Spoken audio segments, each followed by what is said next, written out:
What's up YouTube, Adam here and welcome to the Photo Hub. In this video I'm going to be taking you for a tour of my recording setup for my main channel, Mr. Tybox 123. All the links for all my other channels can be found down in the video description. Now a lot of people have been asking me for this video, so that is the reason why I'm doing it. The only sort of downside to this video is that I am recording this on the iPhone 5S for the pure reason that obviously my recording camera is sitting right there. So if there are some peculiar video and audio issues, my apologies, that is down to the fact that I'm using the iPhone 5S. We are reasonably well lit in here, so hopefully it shouldn't be too bad. So I'll just take you for a walkthrough through the actual setup itself. So we'll start off with these tripod legs that I've got here. I actually just purchased these recently. I believe they were about £200, £250, something like that. Probably the same in US dollar equivalent. And they're okay. The only issue is that they're actually quite loose up here at the joint point. They're quite flexible. There's a reasonable amount of movement in there. And the brace here is actually, as you can see, fairly flappy. It's not very tight at all. So for this kind of weight of camera with this sort of slider on, specifically when you move it right the way to one end and all of the weight is literally just hanging over that one end, this is definitely not a good enough pair of tripod legs. So I'm going to have to invest a fair bit of money and get something that's a lot more significant in terms of its kind of strength and stability. But just to show you the model number of these particular ones, these are the, let's just see if we can get that in focus, MVT502AM. Let's just see if that will just focus in there for you. There you go. MVT502AM from Manfrotto. Now next up on the top here we have got this slider, which I again have only just got recently and I absolutely love it. It's an absolutely incredible slider. I actually found this slider originally on a channel called DSLR Video Shooter with Caleb Pike, quite a nice sort of podcast sort of video channel, and he reviewed this, which is the iFootage S1 Shark slider, I believe it's called. And the nice thing about this is that instead of it being just like a metal sort of stick with some plastic on top that hopefully sort of goes along it, this thing is literally band driven here, as you can see, and it's also completely on, almost like ball bearings. They're runners, and as it goes along you can see they just spin around, and it's literally completely silent and completely smooth as well. Totally and utterly fantastic slider. On this end here we've also got a counterweight as well, and you can add to these counterweights, you can put more on, although I have no idea how you go about purchasing them. And this just adds a little bit of sort of drag to the camera so you can get really nice smooth panning shots. What you can also do is actually use this wheel here to move the slider up and down, and as you can see you can get ridiculously smooth movements just by using this little wheel here. Love the build quality. The actual rods are made from carbon fibre, as you can hear, and then the rest of it is all aluminium blocks and really nice anodized red aluminium as well to kind of top it off. So you can see the logo there. It has also got feet as well, albeit that the legs are quite short, so you can actually just put this on a tabletop if you don't want to mount it on a tripod. But the actual mounting block for the tripod, again, is a very significant bit of kit. It's a really nicely machined aluminium block, very sturdy, very strong. And then as we come to the actual plate itself that you mount the tripod head on, again, it's a hugely well engineered bit of aluminium with all of the rollers and stuff on the bottom. You've got the ability to lock it into place here as well, and you've also got some bubble spirit levels in here as well to show you when you've got it completely stable. And at the other end you can see we've got the same build quality. Now the great thing about this is because they use the red anodized aluminium, my tripod head, which we'll come to now, as you can see here, is also got the red anodized aluminium where you can adjust the fluid drag system for pans. So really nice that it kind of matches in, obviously not vital, and you can see it's kind of finished off here on the handle as well. Obviously not the most important thing in the world, but you know, it all comes together and looks quite nice. Now the tripod head itself There is actually a video for this on my channel as well, on this particular channel, so if you want to, you can just take a look at that if you want a closer look at this. But I believe this is called something like the 502 tripod head. Now this particular one with this tripod has the pan system here, the half ball system here, so you can actually move it around by using that.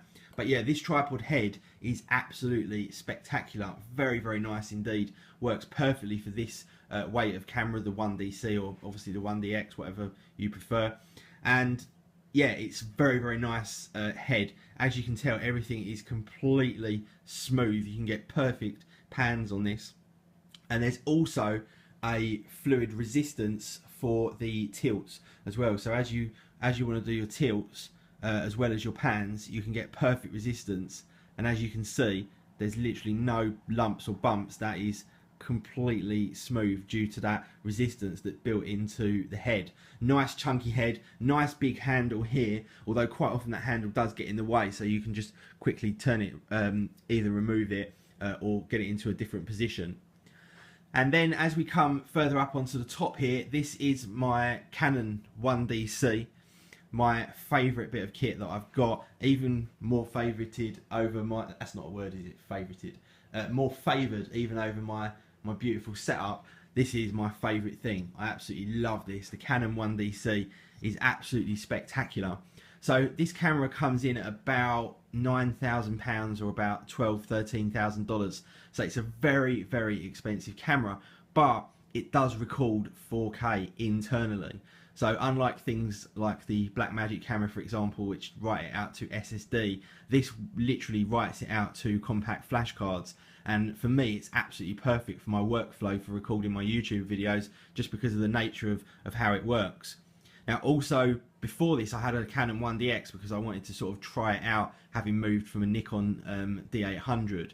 So I tried out the 1DX, absolutely fell in love with it, and that's why I progressed onto the 1DC for my video, because the 1DX was just lacking a few things, like a headphone jack and the ability to do Canon log, and also obviously the 4K. But one thing to remember with the 1DC is that this takes normal stills as well. So this is the best stills camera because it's essentially the Canon 1DX, along with a video camcorder, if you like, that also records 4K video and 1080p at 60 frames a second as well. And I just absolutely love it. Now, quite often my audio rig is the Rode microphone here. This is the Rode Video Mic Pro. So on the back here we've got the plus 20 decibel slider. And what that means is that because the preamp, even in this expensive camera, is absolutely horrific and you get a lot of noise even when it's silent, by turning that up to plus 20 dB, you can turn the microphone sensitivity in the camera right the way down to almost zero, and that gives you your immaculate sound quality. And in fact, if we just have a look here on the back, let's see if I can show you that. So as you can see, my audio slider there is literally all the way down to almost nothing at all, obviously set to manual as well. So that is how you get good quality audio, or, and I'll come on to this in just a second, you can use an external audio recorder. So that's my sort of main chosen configuration for creating my videos. I've had the 1DC now for about 2 to 3 weeks, and I just love it more and more and more every single day. At the moment, I've got on here the 24 to 105 L lens, and the reason for that is because I've been doing some handheld work, totally separate from YouTube, private contract, and I've been using this because this has got image stabilisation built in, and it's got, you know, quite a nice sort of variation in focal length if you don't know exactly what sort of work you're going to be filming. So really, really pleased with this lens. It's not the sharpest lens in the world, but it does have that optical image stabilisation, and that is very, very useful when it comes to DSLRs, because they're so sharp, and if you don't have that and you're doing handheld work, it can be quite juddery indeed. Now, just show you a couple of my other lenses up here. This actually here is probably my favourite lens. I don't know why, I just love it. It is the Sigma 105mm 2.8 macro lens, and I just absolutely love it. I don't know why, I can't explain it, I just do. It's very, very sharp. It's also got image stabilisation as well, which is great. And you can also adjust the stabilisation, whether you want it on or just for horizontal work, or for horizontal and vertical. So if you're doing like your pans, for example, you wouldn't necessarily want it on the horizontal one turned on, because it's going to try and stabilise your movement. So very, very nice lens there. It's come down actually in price to about £400. So very, very nice lens for the money. Now on the left here, my second favourite lens, and this is the Canon 24-70 Mark II. So this lens in the UK is about £1,800. Very, very expensive lens, but it is the sharpest and has the least of any kind of abnormalities from any of the zoom lenses that are available from any vendor really. The only one that comes close is the 70-200 Mark II from Canon, but this is an absolutely incredibly sharp lens, and really means that you don't necessarily have to have the primes going all the way through, because this is a 2.8 and covers quite a few areas of the range, although obviously you can go down to 1.2 in terms of speed on some of the other lenses. And then this one, and I do absolutely love this lens as well, this is the 17-40 Canon lens. So this is a sort of super wide angle lens, and this goes right the way out to 17mm, and this again is an f4 lens, and I just love this for the wide shots. Very, very nice lens, not the fastest but not the slowest, and obviously an L lens as well, so you've got all of the weather protection built in as well, and obviously that high quality. I've also got a Canon 50mm f1.2, but that's just in my car at the moment. So they're my sort of main lenses, those 5 lenses.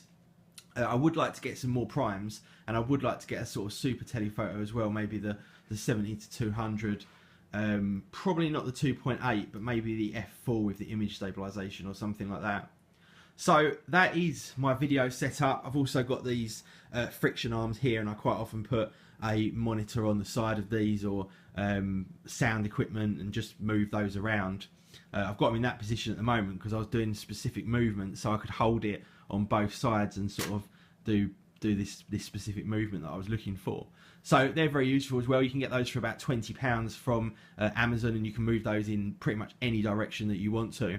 So let's just move this out of the way for just a second, because I just want to finish up here and just show you a couple of other bits that I've got. So in my little cupboard here, first up here we've got the Tascam DR100 Mark II, which is a external audio recorder. My favourite one, personally. I prefer this over the Zoom models, purely for the reason that it's got 2 batteries. You've got the Leon battery in here, and then on the other side you've also got AA batteries as well, and it changes between them seamlessly, so you don't have to worry about batteries. But this is an absolutely awesome audio recorder, 2 XLR inputs as well. And then we come on to my wireless unit. So this one is the URX-P2, although I think it's got a different, I think it's a UWP is the overall solution. And this comes out to 3.5 or XLR, and this is the actual receiver. The transmitter's just in another place at the moment, but there's 2 elements to that, and that is my wireless microphone system. And then I've just got like a few sort of little bits and pieces in here, tiny little sort of desktop tripods. I've got my little Pico dolly as well, which I use quite a lot for different kinds of movements. And then I've got a defocus, follow focus rig just over there. So just a few sort of little bits and pieces in my little cupboard of tricks there. And then also up the top here we've got a whole selection of headphones, and the reason being that you need some monitoring headphones for your audio to make sure that you're getting your audio right. So this video has gone on for quite some time. My apologies for it sort of dragging on, but a lot of people have asked me for this. Again, apologies, it's not been the most professional video because I've had to use my iPhone handheld to video it, but there you go, that is it, guys. Oh, and the very last thing, I've also got a Hackintosh down there, a second setup, and a 4K monitor, so I can actually check out the footage from the 1DC that I get in 4K. Anyway, guys, thank you very much for watching. Please do hit that like button for me. Make sure you're subscribed to all of my channels. All of the links to all of my details are down in the video description, and I will see you all in the next video. See ya.